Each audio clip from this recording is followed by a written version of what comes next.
Welcome to my YouTube channel. Now, I know I've been gone for a second, but I'm back. I promise I'm not trying to neglect you guys, but there's just been so much going on.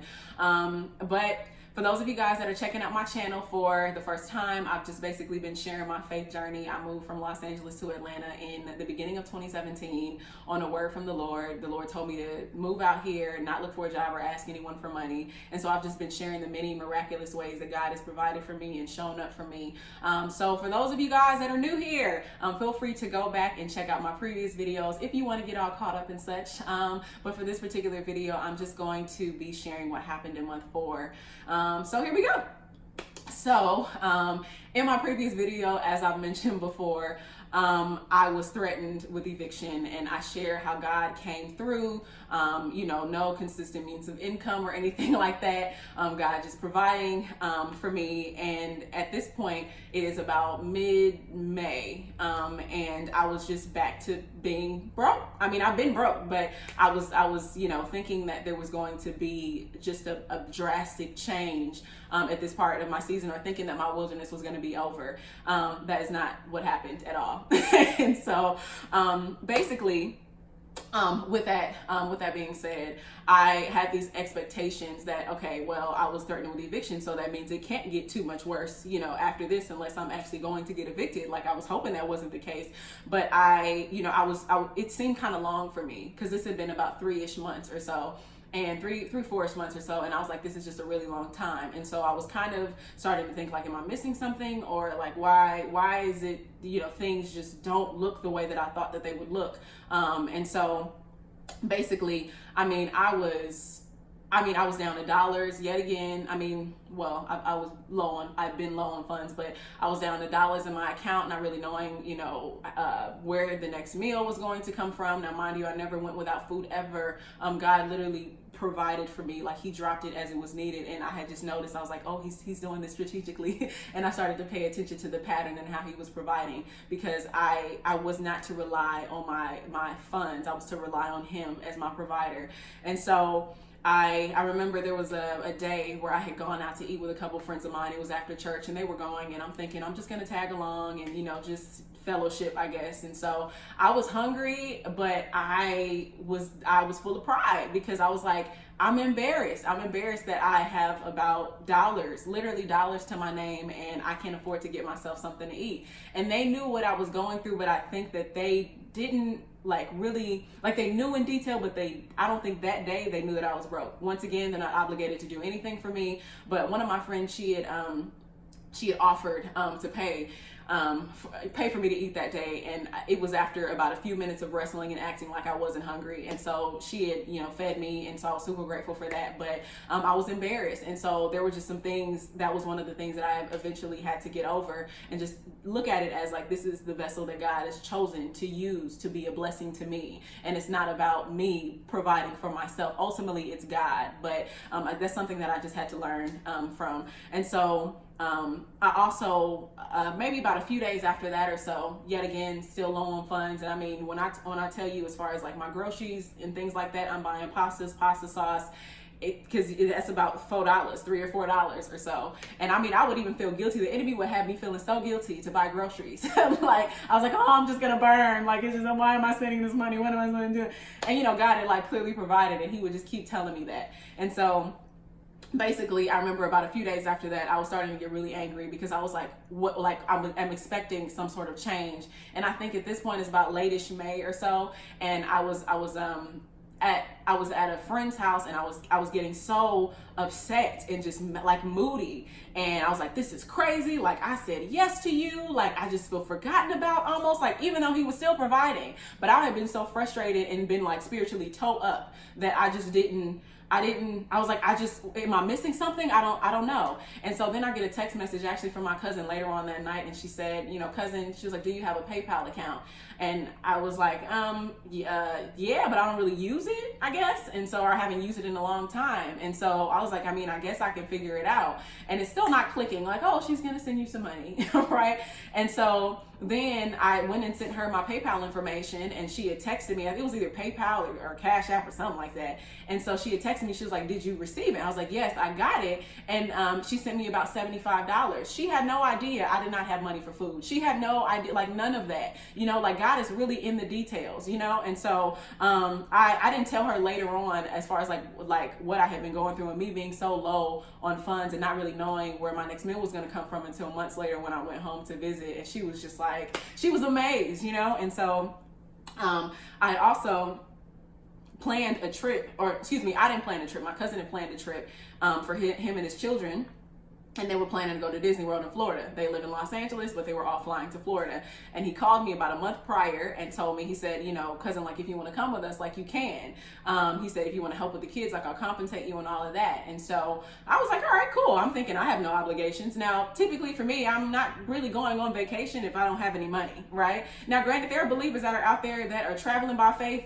Now I get it. Now I understand, now that I'm in a different season of my life. But I was like, you know, at the time, that don't make no sense to me, you know? And so then I'd already, you know, agreed to go on this trip. And so I went about late May or so, and he was like, you know, I'll fly you out, and, you know, you're going to stay with us. We're staying in like a villa, blah, blah, blah. And so I went to Florida, and, you know, we went to all these parks. I did not spend a dime, anything like that, right? But the crazy thing is, when I actually landed in Florida from Atlanta, I had called him on the phone. I'm like, I'm here.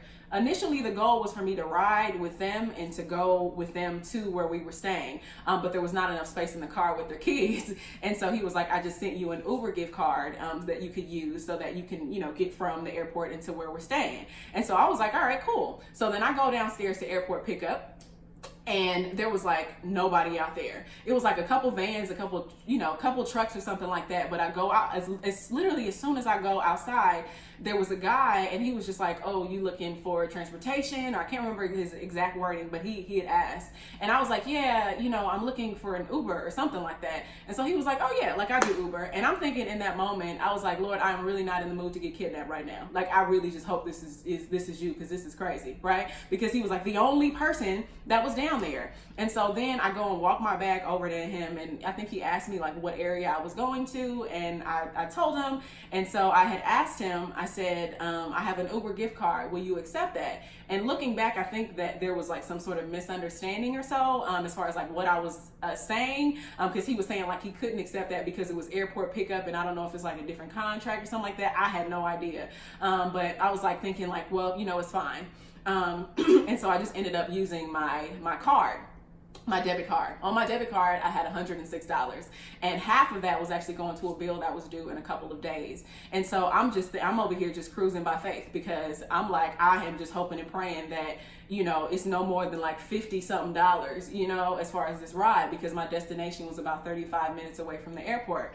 So we get in the car, he's starting to ask me questions about myself, nothing inappropriate at all. You know, he's just like, you know, where are you from? What brings you to Florida? You know, where do you live? And so I was telling him, I was like, oh, I'm just out here visiting my family. We're going to, you know, to Disney World and blah, blah, blah. And he was like, well, what brought you to Atlanta? And so I told him, I said, the Lord told me to move. And he said, well, if the Lord told you to move, then you got to be obedient. Now, that's usually not one of the responses that I have gotten, you know, anytime I'll be like, oh, yeah, the Lord told me. So, well, at least with some strangers. They'll look at me crazy, or they're like, what, huh, what? And so, I mean, it doesn't bother me or anything like that, but I was just shocked that it was his response. And I was like, oh, snap, right? And so then he was like, yeah, like if the Lord is sending you, like, you know, you have to be obedient. So then I started to go into detail as far as like how the Lord had provided for me, like literally what I had been sharing with you guys in those previous months and more. And so he was just like, you know, the fact that you're so young, you know, and so, you know, bold with your faith, like, you know, I guess he didn't hear that very often or so. And I was like, yeah. And he also asked me as well, he said, well, pretty much like, how do you know you're necessarily hearing from the Lord or so? And so, or, you know, hearing him correctly about me necessarily moving here or so, or moving to Atlanta. And so I pretty much was just saying like, you know, it's those yeses to God, like steps that we may see as small, like they build your faith in God. And so I'll use this as an example. When I first moved to Atlanta, there was no way on God's green earth that I could have been threatened with eviction my first month and been okay and just been floating. There's no way. I kind of paid attention to how God had eased me in. And so I had also been through a similar season, not nearly as drastic, a similar season prior to, but not nearly as like intense, I guess you can say. And so it was a period where I didn't work. I was living at home with my mom at the time, but I just knew in my spirit God didn't want me to work. I knew that, but I had a little bit more safety in my mother paying rent. Now I'm naturally like independent and stuff like that, but it was a little bit safer than it was for me to move across the country on simply a word. And so it's those little yeses and just paying attention to how God is speaking, and so I was like stirring yourself up in the Lord and just continuing to say yes to God, even in the most extreme instruction, and so it was like, wow. And so I not long after, I ended up getting on the phone with my cousin that was staying at the villa that we were staying at in Florida. And I was like, hey cousin, I actually couldn't use the Uber gift card, but I'm just going to use it on my debit card or so. And he was like, all right, well, cool. Like we'll take care of it later. It's totally fine. So I was like, all right, cool. So then we're still cruising, floating on by before I actually get to where we're going. And, we're still talking, more and more he's kind of telling me about himself and, talking about like, his story and things like that. And we pull up to where we're supposed to go. And I asked him, I said, well, how do I go about compensating you for this Uber ride? He turns around, looks at me and says, no charge. And I was like, what? So I literally had to like ask him a couple more times. I was like, wait, no, really? Like he's like, no charge. And so I was like, oh my gosh, like, thank you. And so we get out the car, he helps me take my bags out of my car. And he was just like, thank you for sharing your story. He was like, I need to start walking by faith myself. And I was like, that's so awesome. Like, thank you, thank you so much. I appreciate it. And, I love to hear that, how God, speaks through me and, moves other people and encourages other people. And so, so I was like, wow. I actually called one of my closest friends back home and I told her, and she's like, dude, like, do you realize that Uber ride for 35 minutes was probably going to be a smooth $75 or so? And I was like, yo, like, that's just crazy. Right. And so, then I actually get to my destination. And so I was there for about 4-ish days or so. And then, we're going around, Disney World. I'm not paying for anything. My cousin is like, I got it. Da, da, da. And so it was like an awesome trip. But I knew that I had, like, my rent was due in a couple days. I was constantly put in this position. And so my rent was due in a couple days. I am low on funds, but I'm just like, all right, God, like, yet again, like, how are you going to provide? And so I think I had, that little $100, half of that still is going to a bill that was due. And, as we actually leave, we leave and all of us head to the airport. We head there in separate cars because it was like a million of us. And so then my cousin hands me $200. He was like, I know you missed that like shopping spree that I took the kids on because you were babysitting. He was like, but here's $200. And I was like, yo, thanks. And so the crazy thing is when he handed me the $200, I was grateful, but I was still very frustrated because I'm like, my rent is about $770-ish. And I have, $200 and some, $200 to actually put towards rent. My rent is due in a couple days. Like, God, what's going on? And so I really had to, repent of that, like my ungratefulness. But I was like, Lord, I just have a few concerns, And so then I get to Atlanta. I start like crying hysterically because I'm just like, I just don't know like what's going on.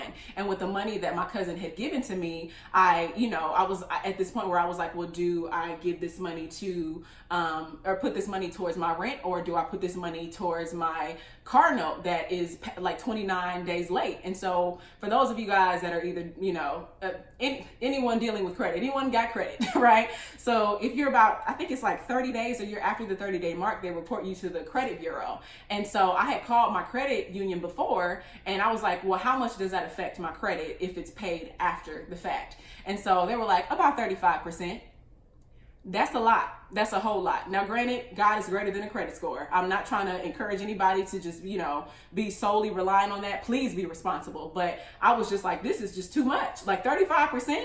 And so at this point, it was 29 days late. It wasn't the 30th or 31st mark yet. And so I remember calling my friend on the phone, Shar, back home, one of my best friends, and I was like, yo, like, I'm over here falling apart right now. Like, I don't know what to do with this money. I kind of talked to my mom about it for a second, and she was like, I think you need to just put that money towards your rent and worry about your car note later. And so, granted, that was the advice that she gave, but I don't necessarily think that I had peace about that. I ultimately just wanted to do what God was telling me to do with the money. And so I called one of my closest friends, Shar, back home, and she was just like, Milan, it sounds like there's still that lack of trust there. So, and so I had told her too, I said, I was, talking to God this morning, and all he's been saying this morning is, I provided the funds. I provided the funds. I provided the funds.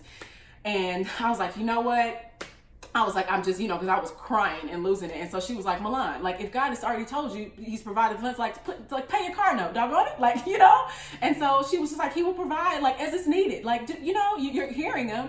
And so I was like, yeah, like, you're right. So I went ahead and I paid my car note. And I found out, like, a few days later that I had barely missed the mark. Like, barely missed it by a couple of days. Like, I paid it right before they were going to report me to the credit bureau, right? And so I went ahead and paid that.